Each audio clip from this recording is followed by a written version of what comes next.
كفر فإن الله غني عن العالمين سبحان الله আল্লাহ রাব্বুল আলামিন এই সূরাতুল ইমরানের 97 এবং 96 আয়াতে কারিমায় কাবা ঘরের নির্মাণের ইতিহাস এবং আল্লাহ রাব্বুল আলামিন আমাদের যে ফার্স্টটা ফরজ করেছেন এই নিয়ে আলোচনা করেছেন। বলেন সুবহানাল্লাহ। এই আয়াতে কারিমার মধ্যে তাফসীরকার کرام 10টি সুসংবাদ দিয়েছেন। কয়টি? 10টি সুসংবাদ দিয়েছেন। প্রথমে সুসংবাদ দিয়েছেন তিনি কাবা ঘরকে বলা হয়েছে ইন্না আউওয়ালা বাইতি, পৃথিবীর মধ্যে সর্বপ্রথম হচ্ছে ঘর, সে ঘরের নাম কি? বাইতুল্লাহ। এটা পৃথিবীর সর্বপ্রথম ঘর। এটা মুসলমানদের জন্য সুসংবাদ। কে দিয়েছেন? আল্লাহ পাক দিয়েছেন। তোমাদের জন্য একটা সুসংবাদ দিলাম, তোমরা বাৎসরিক একটা সম্মেলন করবে। এই সম্মেলনের মাধ্যমে সমস্ত পৃথিবীর মুসলমানরা ঐক্য হবেন এবং দিন প্রতিষ্ঠানের জন্য তারা সবসময় চেষ্টা চালাবেন। এখান থেকে শিক্ষা হলো মুসলমানের যখন ডাক পড়বেন, আল্লাহ তাআলা ডাক পড়ার সঙ্গে সঙ্গে যাই যে অবস্থায় থাকুক না কেন সঙ্গে সঙ্গে হাজির হয়ে যাবে। কার ডাকে? আল্লাহ পাকের ডাকে। এই জন্য আল্লাহ তাআলা প্রথম সুসংবাদ দিলেন ইন্না আউওয়ালা বাইতিন, প্রথম সুসংবাদ হলো আমার ঘরকে আমি জমিনের মধ্যে প্রথম স্থাপন করেছি। বলেন সুবহানাল্লাহ। 2 নম্বর সুসংবাদ বুদিয়া লিন্নাস, মানব জাতির জন্য একটা ঘর সৃষ্টি করেছে। এটা কার জন্য? মানব জাতির জন্য একটা ঘর। যে ঘর এমন একটা ঘর যে ঘরে তাওয়াফ করলেন আল্লাহ রাব্বুল আলামিন খুশি হয়ে যান। বলেন সুবহানাল্লাহ। কে খুশি হন? আল্লাহ পাক খুশি। 3 নম্বর সুসংবাদ আল্লাহ রাব্বুল আলামিন দিলেন লাল্লাযী বিবাক্কাতা, মক্কার জমিনে একটা বরকতময় ঘর। কি ঘর? একটা বরকতময় ঘর আল্লাহ তাআলা সৃষ্টি করলেন। যে ঘরের সংস্পর্শে চলে গেলেন আল্লাহর সঙ্গে দিদার হয়ে যায়। বলেন সুবহানাল্লাহ। কার সঙ্গে দিদার? কাবা ঘরে যখন আপনারা হজ করতে গেছেন, মেহমান কার? আল্লাহ পাকের মেহমান। এবং মেহমান যখন আল্লাহ তাআলার দরবারে যখন যা চাই আল্লাহ তাআলা তার হাতটা কখনো ফেরত দেন না। সম্মানিত উপস্থিতি, 3 নম্বর সুসংবাদ আল্লাহ তাআলা দিলেন মুবারাকাতান, এখানে বরকতময় পূর্ণ একটা এমন একটা বরকতময় ঘর আল্লাহ তাআলা সৃষ্টি করলেন যার সাথে রয়েছে হাজর আসওয়াদ। কি বলেন?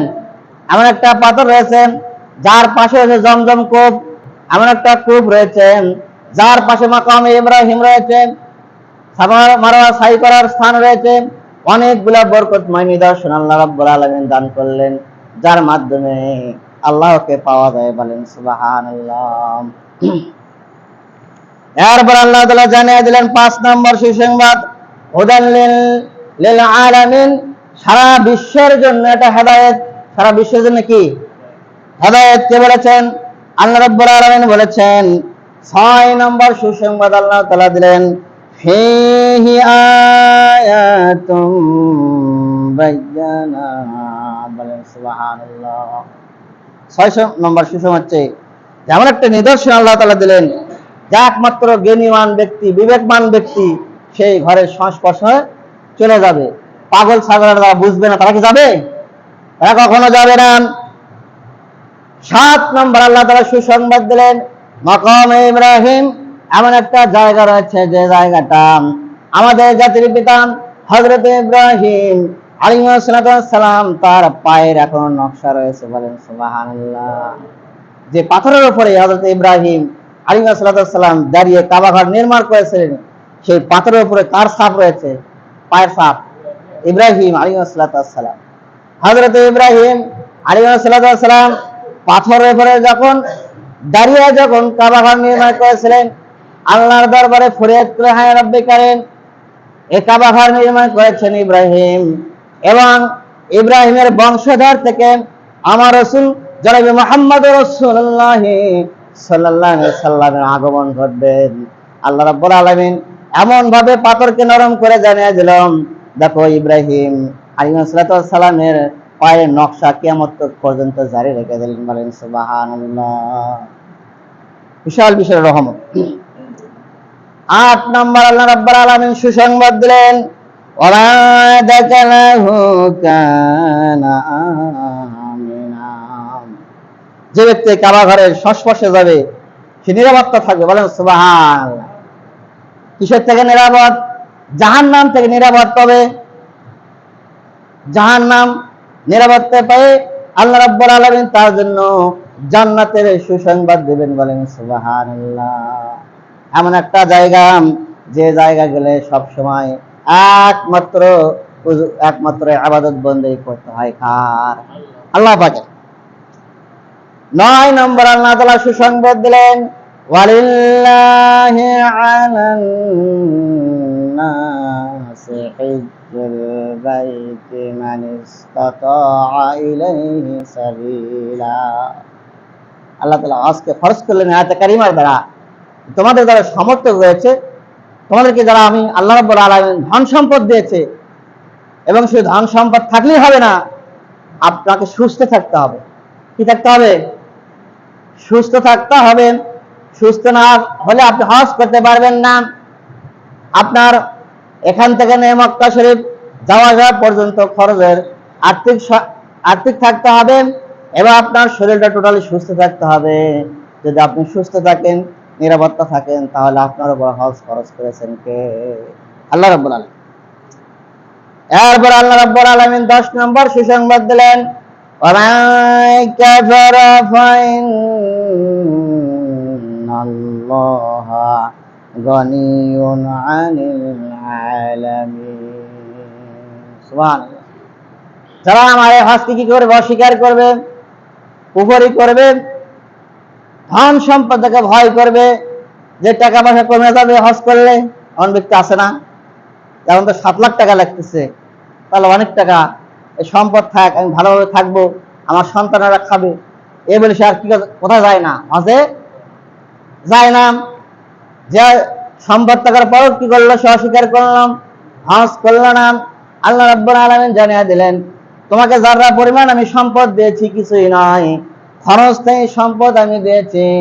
আল্লাহ তাআলা জানিয়ে দিলেন, আমি সারা পৃথিবীর জমিনের মধ্যে, সাত আসমান জমিনের মধ্যে যা কিছু আছে, সর্বসৃষ্টি ধনীকে, সর্বসৃষ্টি ধনীকে আল্লাহ পাক সবচেয়ে ধনী। আমরা হচ্ছে ফকির। আমরা কি? আমরা কিন্তু ফকির। তার কাছ থেকে সবসময় চাইতে হয়। তিনি হচ্ছে আমাদের রব, তিনি আমাদের রিজিক দাতা, তিনি আমাদের বিধান দাতা, তিনি আমাদেরকে সৃষ্টি করেছেন, যিনি যার নিকটে আমরা সব সময় প্রার্থনা করে থাকি সমস্ত কিছু। এই জন্য আমরা হচ্ছে ফকির। আমরা কি? আমরা হচ্ছে ফকির। সর্বশ্রেষ্ঠ ধনী আল্লাহ রাব্বুল আলামিন। এই জন্য হযরত আবু হুরায়রা হাদিস বর্ণনা করেছেন, ওয়া আবু হুরায়রা রাদিয়াল্লাহু তাআলা আনহু قال سئل رسول الله صلى الله عليه وسلم أي العمل الأفضل قال الإيمان بالله ورسوله قيل ثم ماذا قال حج المبرور। এক ব্যক্তি সাহাবায়ে কেরাম রাসূল করিম সাল্লাল্লাহু আলাইহি সাল্লামকে জিজ্ঞাসা করলেন, ইয়া রাসূলুল্লাহ, ইয়া হাবিবাল্লাহ, সবচেয়ে উত্তম আমলটা আপনি আমাকে জানিয়ে দিন। নবী করিম সাল্লাল্লাহু আলাইহি সাল্লাম বললেন, আর ঈমানু বিল্লাহি ওয়া রাসূলিহি, তোমরা কি করবে? আল্লাহর প্রতি, তার রাসূলের প্রতি ঈমান আনবে। কি বললেন? আল্লাহ এবং আল্লাহর রাসূলের প্রতি ঈমান আনবেন। 2 নম্বর বললেন, কিলা সুম্মা মাযা ক্বালা জিহাদু ফি সাবিলিল্লাহ, আল্লাহর জমিনে আল্লাহর দ্বীনকে প্রতিষ্ঠিত করবে তোমরা।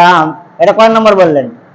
2 নম্বর বললেন, ঈমানের পরে আল্লাহর জমিনে আল্লাহর দ্বীন কায়েমের জন্য যার অন্তরের মধ্যে বিন্দু মাত্র কি নাই, ইচ্ছা নাই, আল্লাহ রাসূল সাল্লাল্লাহু আলাইহি সাল্লাম বলেছে সে যেন কুফরি হয়ে মারা গেল। বলেন নাউযুবিল্লাহ।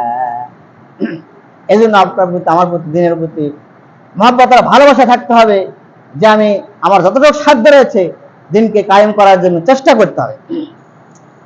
3 নম্বরে তিনি বললেন, কোরআন কিরাম সুম্মা মাযা কোরআন আল হজ্জুল মাবরুর, হজ তোমরা আদায় করবেন। নবী করিম সাল্লাল্লাহু আলাইহি সাল্লাম জানিয়ে দিলেন, ক্বালা রাসূলুল্লাহ সাল্লাল্লাহু আলাইহি সাল্লাম, ইয়া আইয়ুহান নাস, হে মানব জাতি। কে বলেছেন? নবী করিম সাল্লাল্লাহু আলাইহি সাল্লাম বলেছেন, ক্বাদ ফারাদাল্লাহু আলাইকুম হাজ্জ ফাল হাজ্জ, তোমাদেরকে হজ ফরজ করে দিয়েছেন, হজ ফরজ করে দিয়েছেন আল্লাহ রাব্বুল আলামিন। এরপরে নবী করিম সাল্লাল্লাহু আলাইহি সাল্লাম আরেকটা হাদিস বর্ণনা করলেন, قال رسول الله صلى الله عليه وسلم الحج المبرور ليس له جزاء الا الاحسان। যে ব্যক্তি হজ করলো তার পুরস্কার একমাত্র জান্নাত। বলেন সুবহানাল্লাহ। আল্লাহ তাআলা এই হজ নিয়ে কোরআন কারীমের মধ্যে এক বিশাল আলোচনা। কারণ হজের মাধ্যমে মানব জাতির একটা প্ল্যাটফর্ম, যেখানে সারা বিশ্বের মুসলমান কি হবে, একত্রিত হবে, তাদের ভ্রাতৃত্ব বন্ধনে একত্রিত হবে। যার কারণে আল্লাহ রাব্বুল আলামিন নবী করিম সাল্লাল্লাহু আলাইহি সাল্লামের একটা হাদিস বর্ণনা করেছেন, ওয়ান জাবির রাদিয়াল্লাহু তাআলা আনহু قال قال رسول الله صلى الله عليه وسلم خمس من العباد انظروا الى المصحف وانظروا الى الكعبة وانظروا الى الوالدين وانظروا في زمزم وهي تحط الخطايا وانظروا في وجه العالم।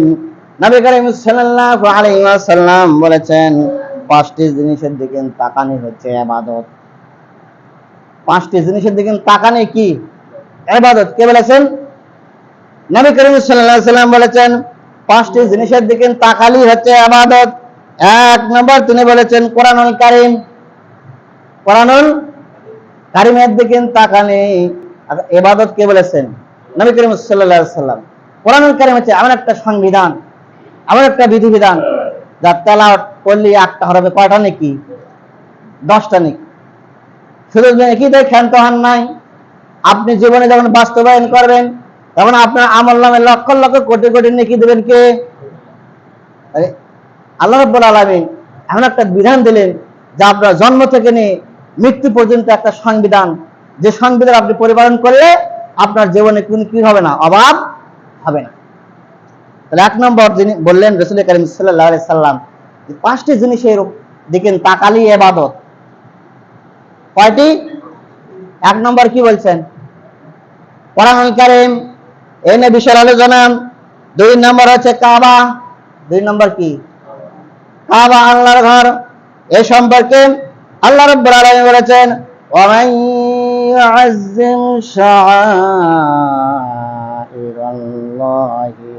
ফা ইন্নাহা মিন তাকওয়াল কুলুব। বলেন সুবহানাল্লাহ। যারা আল্লাহ তাআলার নিদর্শন থেকে সম্মান করে, কি করে?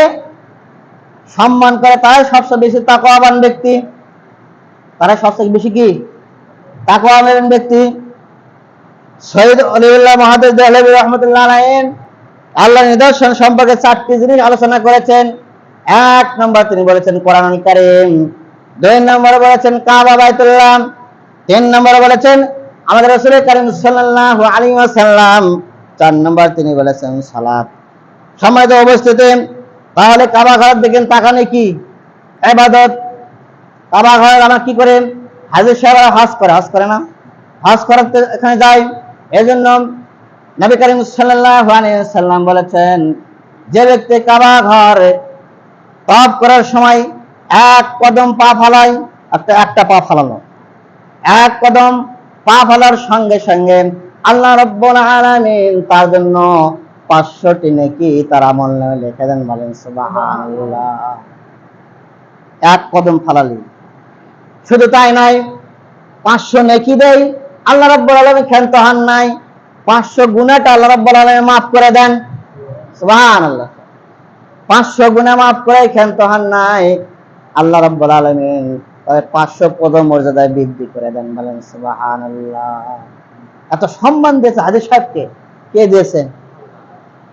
আল্লাহ পাক সম্মান দিয়েছেন। এজন্য কাবার সম্মান অনেক। সম্মানিত উপস্থিতি, 2 নম্বরে কাবা, 4 নম্বরে বাবা মা বলা হয়েছে। কোন নাম? বাবা মার মুখের দিকে যদি নেক নজরে তাকায়, একটা কবুল হজের সওয়াব কে দিবেন? আল্লাহ রাব্বুল আলামিন দিয়ে দিবেন। বলেন সুবহানাল্লাহ। সাহাবা একরাম জিজ্ঞেস করেন, ইয়া রাসূলুল্লাহ, ইয়া হাবিবাল্লাহ, আমরা যে 100 বার তাকাই।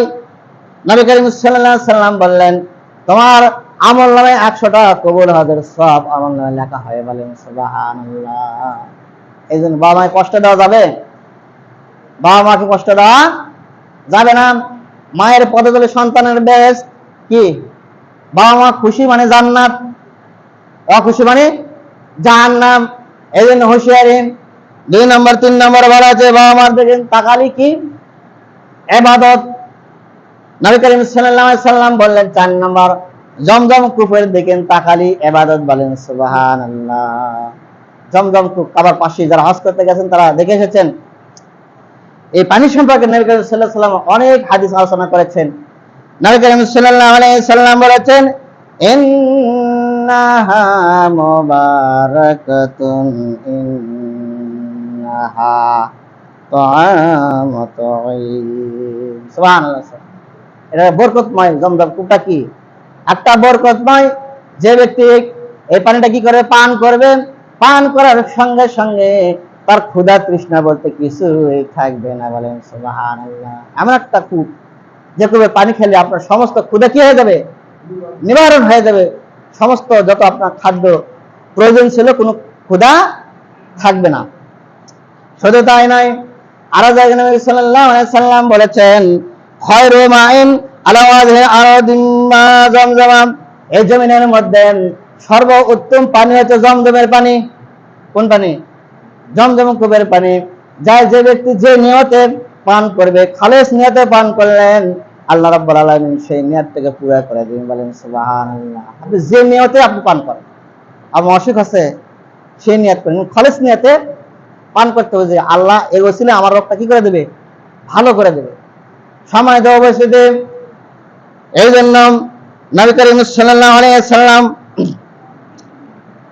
কাবা ঘরে তাওয়াফ করার জন্য একটা তালবিয়া আমরা পাঠ করি না? করি কিনা? যারা হজ করছেন অনেকের মুখস্থ আছে, অনেকের মুখস্থ নাই। এই তালবিয়াটা আমরা তেলাওয়াত করি ঠিকই,